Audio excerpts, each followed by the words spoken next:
Hi guys, welcome in and welcome back. I am Stacey, and today I'm going to try to package up some flat mail for a challenge. This challenge is being held by Brenda's Creations. This is her Road to 1K challenge, and the deadline is August the 23rd. She is requesting an ATC, which is an artist trading card, a 2.5-inch by 3.5-inch little piece of art, and also an embellishment set. And so that is what I have here. I am going to try to package everything up as flat as can be. And I also kind of wanted to just go over my process of sending out some flat mail with the postage rates getting ready to increase yet again. This is just a little reminder of how we can still share with our crafty friends.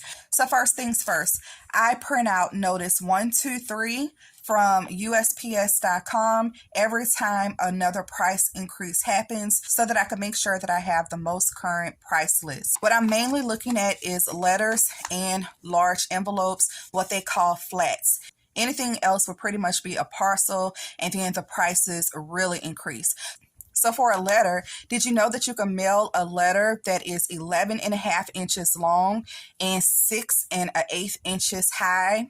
So one thing that I've done in the past when sending out letters is to start off with that envelope. You can use the envelope punch board. There's also some calculators that you can use and actually punch in those dimensions. Sometimes you may have to join two 12 by 12 sheets of paper together, but I think that's cute and that can help you with your envelope art as well. So first of all, make an envelope. So that is what I have here. So for my entry today, I kind of just stacked everything up kind of the way that I wanted it situated. And then I took my ruler and measured how wide and how tall my envelope needed to be. I then took those dimensions and plugged them into the envelope calculator, and I created an envelope. So that's what this is. It took one 12 by 12 sheet of paper to make this. Let me tell you the size of this one. The size on this one is about 9.25 inches by 6 inches. So that definitely does fall into the category of letters. If I kept this at 1 ounce, I could mail this today for 73 cents. In a couple of days, I think that's going to be 78 cents.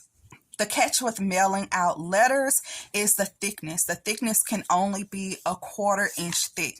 So this is a 1/4 inch on the ruler, and y'all, I like to use foam tape. So mailing things with a 1/4 inch thickness usually isn't my jam.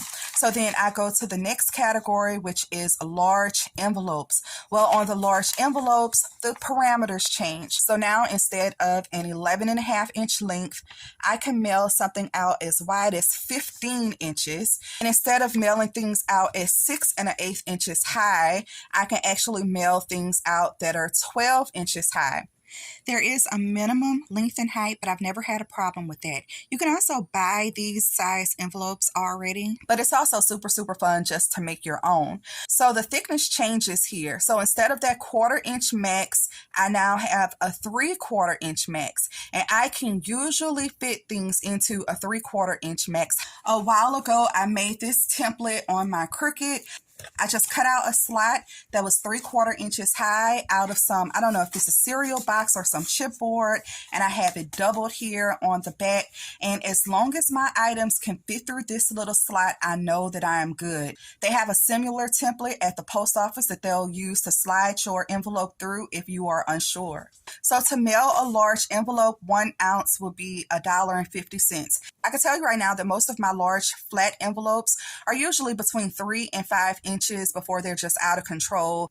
And I probably need to send my package in a bubble mailer or a box anyway.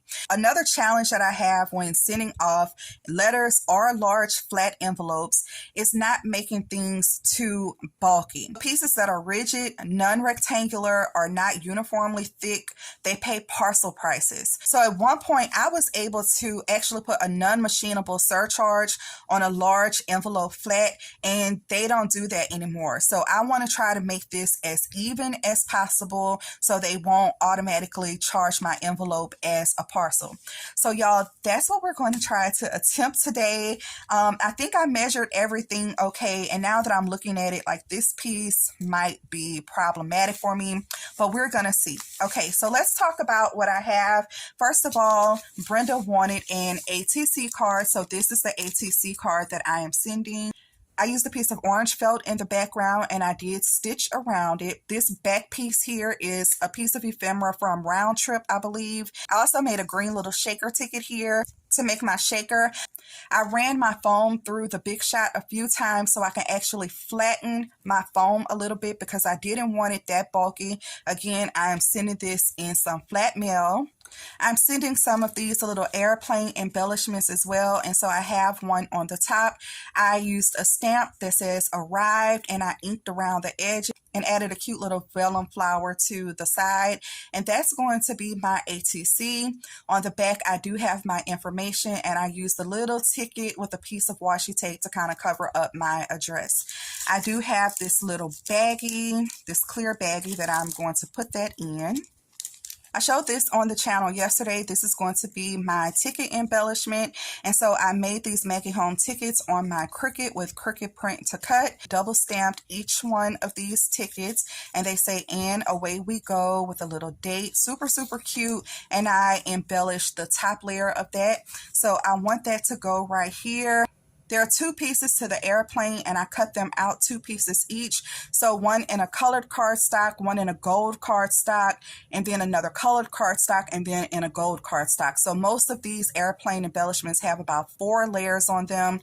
This one only has 3, but then I do have some foam tape in the middle of that one to kind of like offset the wings. So I was just trying different things with the embellishments. I used a mixture of pattern paper, foam, and cardstock. And then as another embellishment, I'm gifting this layered hot air balloon embellishment with a cute little dangle on it. I made this maybe a couple of years ago and still had it in my stash, and I thought that this would go cute. The colors match. Yeah, so super cute. So those are going to be my embellishments. I think I'm going to maybe layer a couple of airplanes here. Put my ATC card down here, and then have this hot air balloon right on top. And that's still pretty flat. Oh, so I forgot to talk about the back. I wanted something still really, really cute for a presentation. So I just made this ticket in Cricut Design Space. It's a pink layer on top. The blue layer is the next layer. And then I just cut this paper to go around it. And all of that will definitely fit into this envelope. So if Brenda wants to, she can still use this back piece for anything she wants. I was thinking that this would be really cute as a clipboard base. So you can definitely put like a little clothespin or just write some notes here, or I don't know, just put it inside of a book. I just think that it's really cute for a presentation, and it all kind of matches my little theme here. So because I don't want to mess up my backboard with tape and things, I'm just going to use this acetate, and I think I'm going to use some washi tape. This is a Hottie Swap washi tape. Let's get the glittery washi tape to tape the acetate down to the board. So now all of that will be removable. I am going to take my little tickets here. I'm going to use some removable glue dots, and I'm just going to pop one of them in the center here. Not much. And let's just put that right here on the end. And I can put a few of the removable glue dots on this bag. Let's stick that back in. Because the ATC is in a bag, I don't have to worry about that. And now all of this is on the acetate. Okay, very good. And now let's put down a few of the airplanes. Again, I think I'm going to go in with the removable glue dots. Okay, just making sure everything fits. And I had a little clear piece of acetate right in this corner. So I'm going to put my glue dot right here.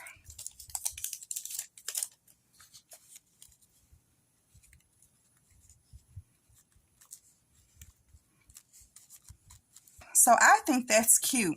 And it wouldn't be me if I didn't send like a little card or something. So this is a little card that I made, also using one of those cute little airplanes. This was a little journaling card or piece of ephemera from the paper pack that says A for airplane, and it had a little airplane in the background. And I kind of covered it up with my airplane. It's pretty much the same size. Like, that is so cool. This word journey was from a KS Craft Kite mini album. A couple of sentiments was included in that pack. I did do some zigzag stitching around here. Now, I did pop this little piece up on foam tape too, so I'm not sure if that's really going to be a problem. It might. We'll see. And then I did some little paper collaging in the background of that as well. And then when you open it up, I can write my little message on here.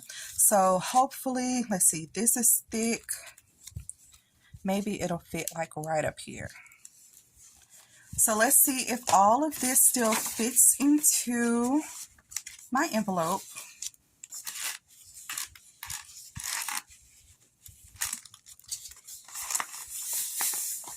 Okay, so here is my envelope and here is my little template. And y'all, it slides through easy peasy. So it is definitely less than 3/4 inches thick.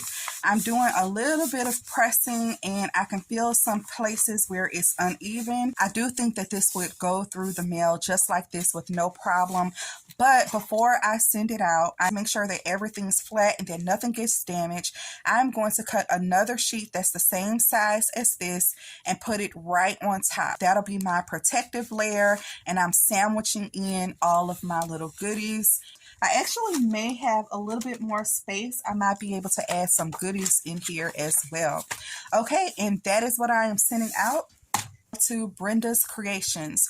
You still have time to enter her challenge. Stop by her channel and let her know that I sent you. Here's my decorated envelope and a little update. I am going to put $2.31 worth of postage on this envelope. If I was to mail Brenda a parcel package, it would be $4.14. So I'm saving myself $1.83. And you guys, let me know in the comments, what do you think of all of these price increases from USPS? I just looked at the price of the post office box that I'm paying for, and it has more than tripled in about 2 years. So I'm actually looking at some alternative things that I can do with my post office box too. Let me know if you have any good suggestions. Okay, you guys, thanks so much for watching. I super appreciate it. Don't forget to hit that thumbs up button, and I'll see you in the next video. Bye.